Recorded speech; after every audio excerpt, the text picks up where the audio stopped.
கேஜிஎஃப்ல gold ரேட்டில் இவ்வளோ difference இருக்கா? வாங்க வீடியோக்குள்ளே போய் பார்த்துடலாம். ஃபர்ஸ்ட்டாக நாங்கள் SM கோல்ட் பேலஸ் இந்த கடைக்கு தான் போயிருந்தோம். இது புதுசாக ஆரம்பிச்சிருக்காங்க. இன்ஸ்டாகிராமை பார்த்து தான் நானும் இந்த கடைக்கு போயிருந்தேன். செம்ம கூட்டமாக இருந்தது. டிசைன்ஸும் கலெக்ஷன்ஸும் நிறைய வெரைட்டிஸாக சூப்பராக இருந்தது. நான் சும்மா போய் பிரேஸ்லெட் கலெக்ஷன்ஸை பார்த்துட்டு இருந்தேன். நிறைய டிசைன்ஸ் வச்சுருந்தாங்க இவங்க.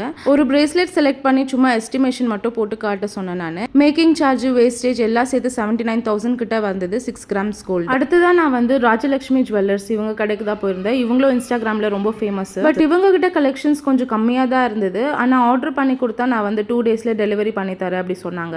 நம்ம சும்மா வேடிக்கை தானே பார்க்க போயிருக்கோம். இப்போ இருக்கிற விலைவாசிக்கு நம்ம என்ன வாங்கவா முடியும்? வேடிக்கை தானே பார்க்க முடியும். நம்ம டைம் பாஸ் பண்ணதான் வந்திருக்கோம்னு தெரிஞ்சா திட்டுவாங்களோன்னு பயந்துக்கிட்டே நான் வீடியோ பிடிச்சிட்டு இருந்தேன். நான் அதே மாதிரி 6 கிராம்ஸ் அண்ட் 8 கிராம்ஸ் பிரேஸ்லெட்டை செலக்ட் பண்ணி எஸ்டிமேஷன் போட சொன்னேன்.